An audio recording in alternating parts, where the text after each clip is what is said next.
Alright, so this is an emergency video. I'm sure you guys have seen on Instagram all these really cool generative images where they'll take like an image from a movie and then just expand outwards to see what's outside the frame and it'll automatically fill it in. Well, that's all done with Photoshop. The way it's done though is you've got to go to the beta apps, I don't know, the beta apps, and you've got to download Photoshop beta. You can tell me in the comments, am I saying it correctly, incorrectly? Anyway, I'll annoy both sides equally. But once it's downloaded and installed, you just open it up and it looks pretty much like normal Photoshop. I've got a movie poster here, and let's say these guys were a client and they wanted me to remove the text, remove all the other stuff and put in a new movie title with a new tagline and who the actors are and so on and so forth. But as per usual, the client sucks and they didn't give me any of the open files. They said they were open files until I opened it and it was actually a Word document. And eventually I get a JPEG after like days of begging. And now the deadline's just around the corner and I'm left with no other choice but to just select this, right click and say Content Aware Fill. Content Aware Fill is amazing. I've been so impressed with how well it works, but they've just improved on it. So let's just take a look at this result and we'll compare. So that is Content Aware Fill. It's pretty good. But now you'll notice when we select an area, we'll get this kind of dialog box here and it'll say Generative Fill. You just click that and we're going to not type in any kind of prompt, we're just going to say generate. And when you do that, it'll remove whatever you've selected there, kind of. I don't know how it knows we want to remove the word would, but it seems to know. Let's see how it does. It takes a little bit longer, but it's way, way better. My computer might be lagging, because I actually don't know how intense this is on the system. And boom, it's like it never existed. Now, I might be completely wrong here, but I think that's quite a bit better. And it's just a layer that you can turn on and off. I think that's pretty impressive. But anyway, let's try remove all the writing. Let's see what we get when we do it all. Like, it's not perfect, you can see there's a bit of a seam right there, but you can just do it again and it might fix it. Which chances are it will. So what we're going to do, no, that's fine. So there we go, there we have it. It kind of didn't fix this part, so we're just going to select that and say fill, generate.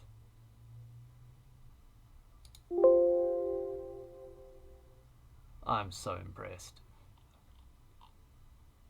Oh, and I left out a part here, oopsie. Now, you might be saying to yourself, that's stupid, because trees are really easy, I could have done that by hand. Well, shut up, you can do that personally. But I've got another example here, which I think is a little bit harder. And we're going to see what it does. Also, another really cool thing you can do is, for example, on this branch here, is you can say generative fill, and you can say something along the lines of bird, or let's be specific, owl on a branch. Owl on a branch. I don't know if it knows how to correct my spelling. That would be pretty clever. That'll be proper AI. You know, a creative director won't need to work too hard. Oh wow, there we go. An owl on a branch. I mean, it changed the branch, which I wanted it to not do, but that's pretty good if you ask me. Especially considering we can go in here and we can change the opacity, we can go in and edit it separately, change the lighting a bit so it matches. I think that's pretty impressive. So let's just look at our other example. Alien. Everybody loves Alien, right? I love Alien. Let's see what happens. It's not the best resolution, and it might actually work against us. So let's see what it does. We want to just get rid of this text. Boom. I mean, that's pretty impressive. Like, it even left the beam behind, which I kind of hoped it would. But what if we wanted to actually remove that beam? I wonder if it'll give her an eye here. Let's see what happens. I doubt this is going to work well. Out of all the things that shouldn't work, this shouldn't work the most. Generate. I mean, it's low resolution. It's got 2 human faces. And it's... I mean, that's not bad. I mean, it's terrible here. I'd rather just have no eye here. So let's just get rid of that eye. I mean, that eye doesn't look awful. Don't get me wrong, it doesn't look good. Okay, tremors. What the heck? But anyway, what I want to do is we're just going to do this and say fill. Wait, no, generative fill. And see what it does, because I hate that. I don't know, I find this so fascinating, and it is so much fun. It saved me a few times for a few projects where, for whatever reason, the person who did the design wasn't available. That kind of worked. So what we're going to do is we're just going to select from here to here and say generative fill. And hopefully it will kind of know what to do with this weird penis looking thing.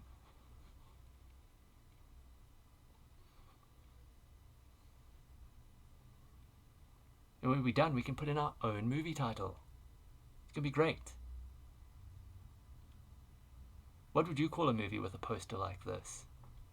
I know what I'm going to call it. Oh, wow. See? It kind of knew exactly what to do with that skin. So let's add in a text box. I think that's an appropriate name. Man.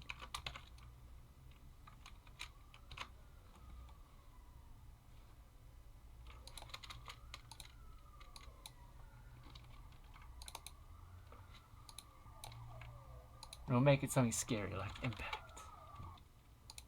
So we're halfway there. Let's see what happens if we first of all remove this bottom bit of text. Okay, so let's just go here. Oh yeah, by the way, you can also do this where you can scroll through the options. That one's super creepy. I prefer this though. That one works so well though. Looks very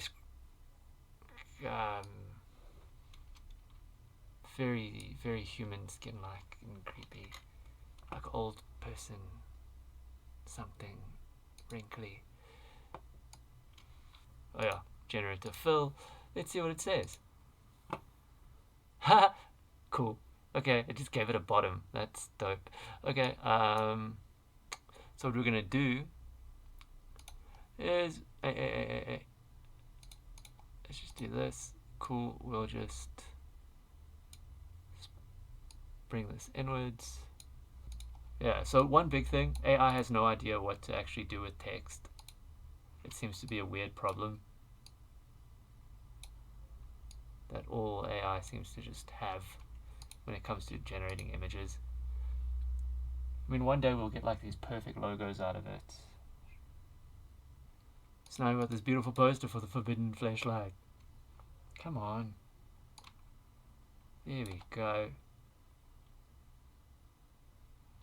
We've got to have a very small little the, because that's just what old movie posters did. The Forbidden... No, that's small. That's way too small. Alright, so, you let me know what you think of AI art. Well, there we have it. The Forbidden Fleshlight. Can't wait for this movie to come out. Kevin Bacon's best role. I don't know about you, but personally, I find this whole AI art thing to be endlessly useful.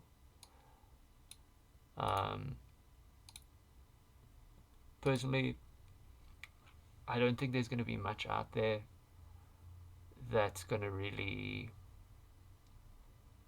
blow my mind, but this is the closest I've seen that AI art has really done a lot to help artists and give us tools to play with.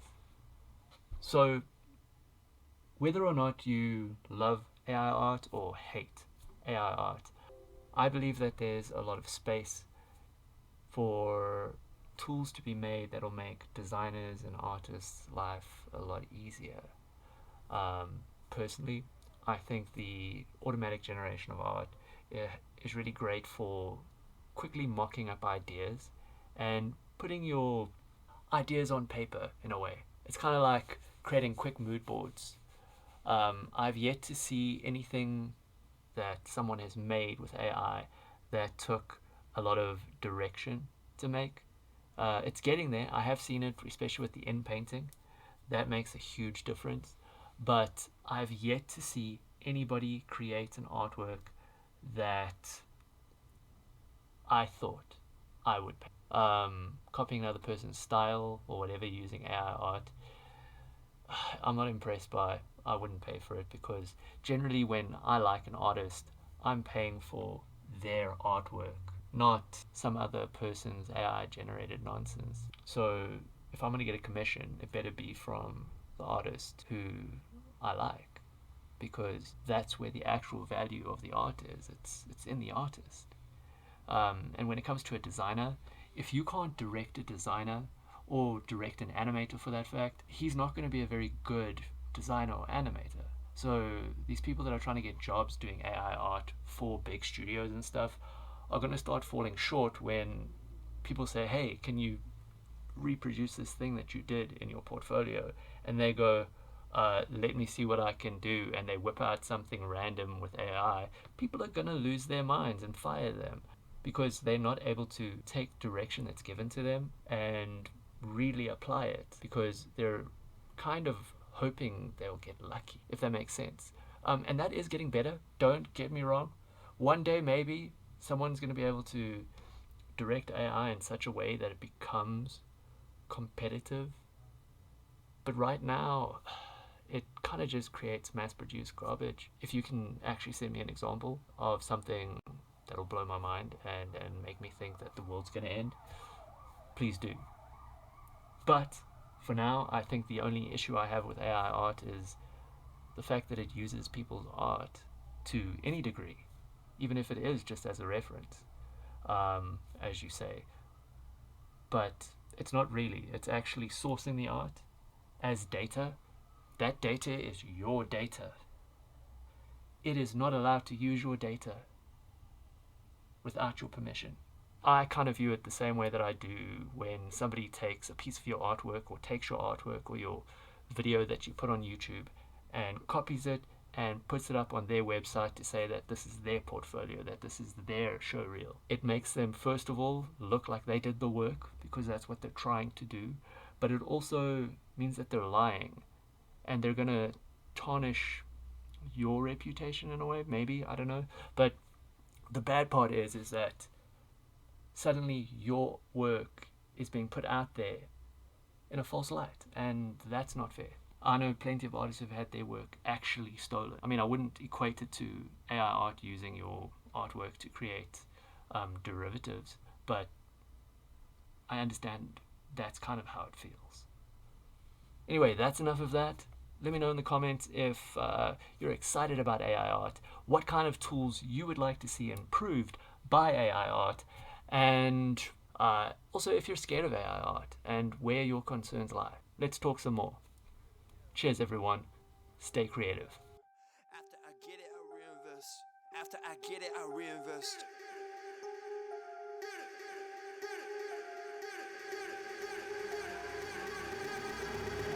People wanna talk that talk, in reality you have not seen me in action. You think the come up comes overnight, you ain't behind the scenes, trust me, these things don't just happen. No shade at Gerald, but G's don't